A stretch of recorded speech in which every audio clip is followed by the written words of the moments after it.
Today we're going to learn how we write formulas and how we come up with names for binary ionic compounds. So before we start, let's just kind of break apart the vocab there. What does binary mean? Two. Okay. So binary just means it's going to be made up of two elements.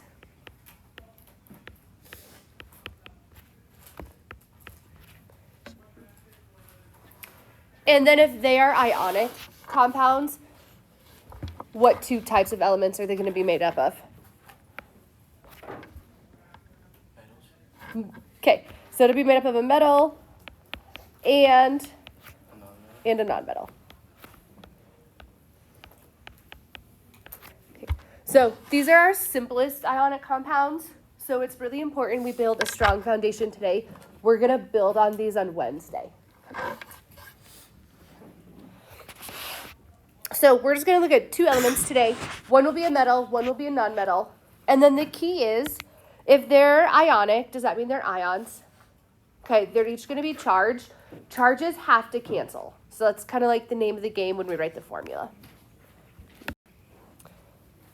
Okay, so here are some steps to follow when we write the binary ionic compounds. So if you are a stepwise person, copy these steps down in your notes. Okay. If you are a learning by doing person, we'll do some examples on the following slides. Okay. So the first step, we're just going to write the formula for each ion.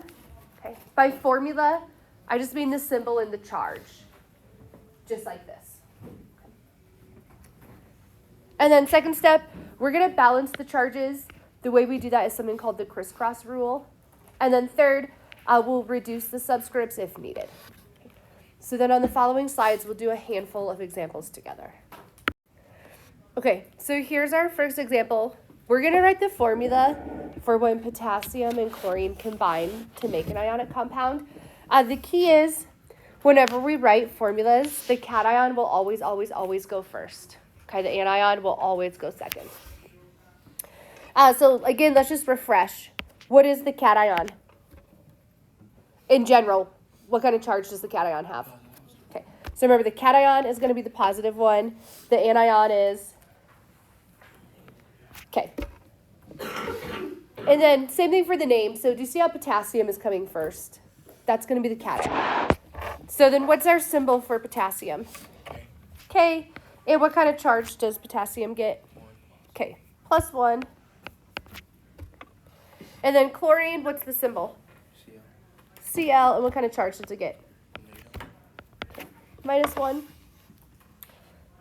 So now the key is, when our ions combine to make an ionic compound, the charges have to balance out. So the easy way to do that is something called the crisscross rule. Okay. You take just the number, not the plus or minus symbol, and you take the superscript of the first one, and then you move it down, it becomes the subscript of the second one. And then we'll take the superscript of the second one and move it down, it becomes the subscript of the first one.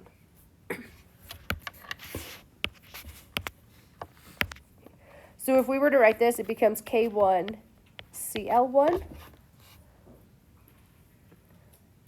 And subscripts just represent quantities. Do we usually write the number 1 down as a subscript? Okay, so I'm just going to rewrite this as KCl.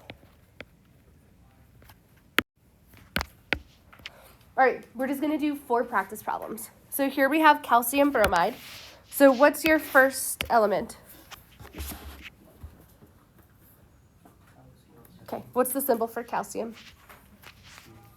Okay, Ca. And what kind of charge does calcium have? 2. Okay, +2. And then bromide is just bromine. Okay. So what's the symbol for bromine? Br. And what kind of charge does it get? Okay, -1.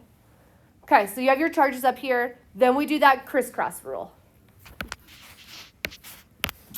All right, so when we do crisscross rule, it's numbers only, so no plus or minus symbol. So the 2 for calcium is going to move down and become bromine subscript.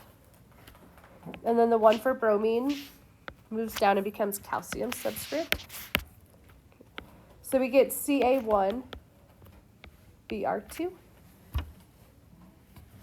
And then finally, do we write ones for subscripts? Okay, so I'm just going to rewrite it for Ca, Br2. Okay, let's look at the iron 3 oxide. Okay. What's the symbol for iron? Fe. Okay, iron is Fe. And then how do you know the charge for iron? If you look on the periodic table I gave you, did I write a charge above the column? Okay, so then how are you going to know the charge? Okay, it's in the Roman numerals. So what's iron's charge going to be? 3. Okay, so it's a +3. And then oxide is which element? Oxygen. Oxygen. So what's the symbol? O, and then it's a -2. Okay, so you have your charges. Now what? Crisscross. Okay, crisscross. And again, numbers only, no pluses or minuses. So iron's 3 moves down and becomes oxygen subscript. And then the 2 for oxygen moves down and becomes iron subscript.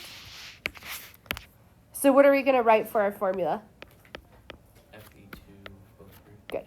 Fe2O3.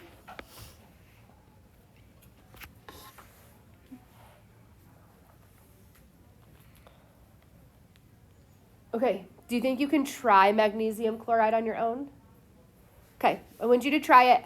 How far can you get without my help for magnesium chloride? What did you write for the charge of magnesium? +2. Okay, so Mg +2. What about the charge of the chloride?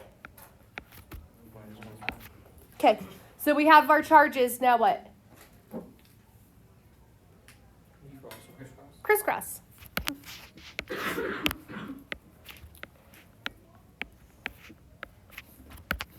All right, so then once you crisscross, what do you get for your final formula? FgCl2. Okay, MgCl2. Lithium, what's the charge? +1. Okay, so lithium has a +1. What about the oxide? -2. Okay, so you have your charges. What do we do? Okay, crisscross. Remember, numbers only, no symbols. So what do you end up getting for your final formula? Li2O. Good. Let's write the formula for strontium.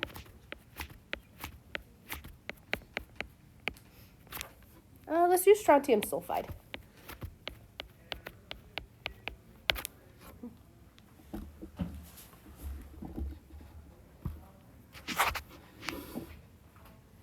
What's the symbol for strontium? SR. Okay, Sr. And what's the charge? 2. Okay, +2. What's the symbol for sulfide? S. S. What's the charge? -2. Okay, -2. So you have your charges up there. What's your next step? Crisscross. Okay, crisscross.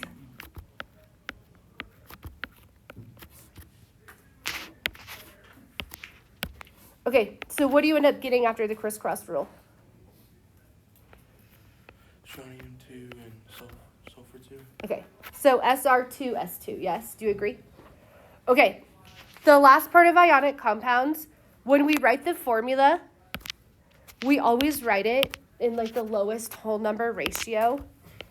Can these two subscripts be reduced further? Okay, if you can reduce your subscripts, you have to reduce your subscripts. What's the lowest common denominator?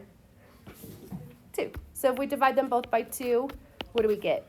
SRs. Okay, so they just reduce down to ones, right? So SR, S1, and do we write the ones? Oops, that's my mistake.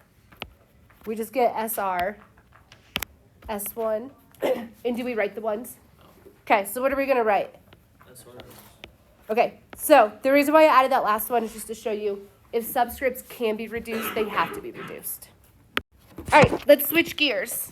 And then now let's kind of do the opposite. So if you're given the formula, let's now write the name. So when we write the names of ionic compounds, oops,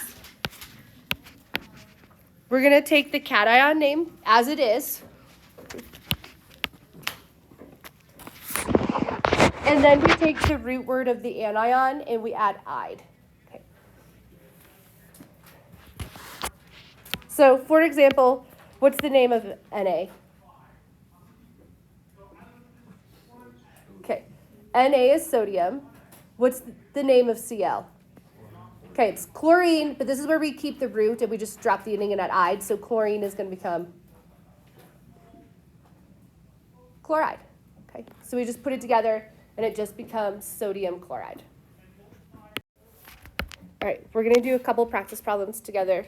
The good news is naming is a lot easier than writing the formulas. Okay. All right, so first we have Ca. What's the name of Ca? Okay, calcium. And then we have Br. What is Br? Bromine, but what are we going to call it? Bromide. So that just becomes calcium bromide. If you want to format it, the best way when we write formulas, the first word gets capitalized, the second word doesn't.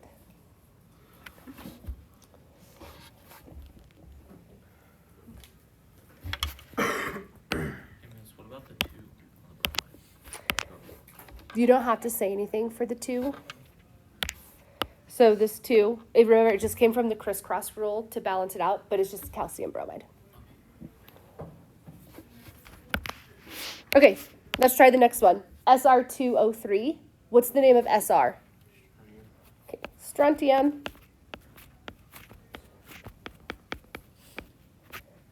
Oxide. Okay, and then oxygen becomes oxide. Good. Can you try the next 2 on your own? All right, what did you call the third one? The whole name. What did you call this one? Magnesium chloride. Okay.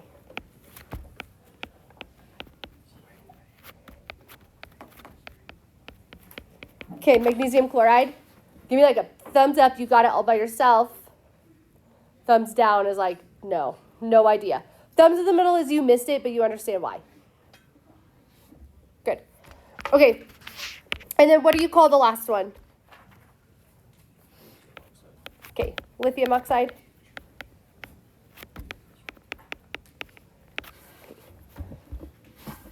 One last thing I want to talk about today is just transition metals. So transition metals are the metals that can have the varied charges. So whenever you name ionic compounds with a transition metal, you do have to put the charge in the name. Okay, so the previous slide, I didn't give you transition metals, which is why we didn't have to worry about numbers. Okay. But then let's say we have CuO. Okay. Copper could be a +1 or a +2 charge. So then we have to figure out, well, specifically which copper is this. Okay. So to figure out the charge of copper, you have to look at oxygen.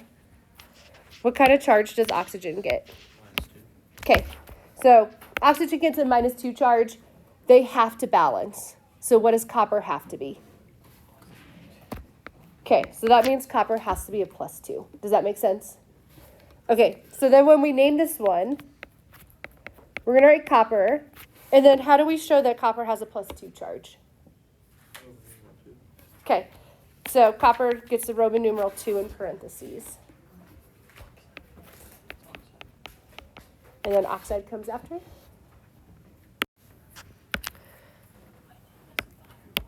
Okay, so let's practice naming transition metals. So the first one is FeS. Okay, is iron a transition metal? Yes. So do you have to take the time to figure out the charge? Okay, so to figure out the charge of iron, you have to look into the anion. So what's the charge of sulfur? Okay, so sulfur is -2. What does iron have to be? Okay, so it has to be a +2 to cancel that. Okay, so when we write it, Fe is iron, and then we'll put that 2 in parentheses. And what does sulfur become? Sulfide.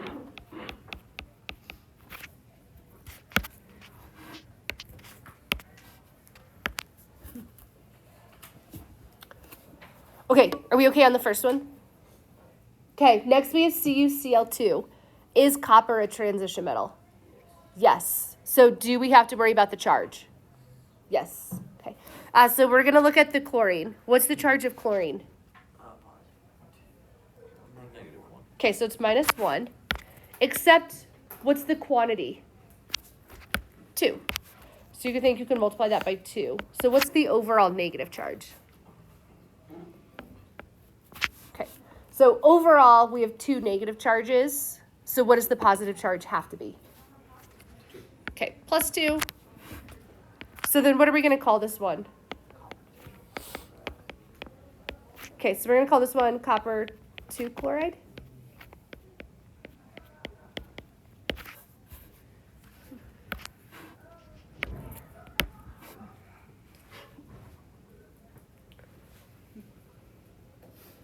Okay, and then our third one is Cr2O3. I'm going to show you the longer, I would say the more reliable way first. Okay, and then after I show you the more reliable way, I'll show you the less reliable but shortcut way. Does that sound okay? Okay, so we have Cr2O3. Is chromium a transition metal?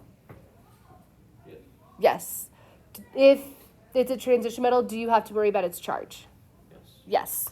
Okay, so to figure out its charge, we look to the anion. What's the charge of oxygen? -2. Okay, so oxygen is minus 2. How many oxygens are there?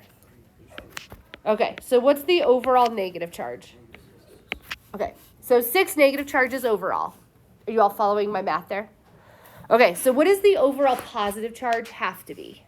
6. Okay, so we got to be a plus 6 to balance it. How many chromiums are there? 2. So that plus 6 is going to get divided by both chromiums. So what charge does each chromium get? 3. Okay. So each chromium is going to get a plus 3 charge. So when we write it, what are we going to call this?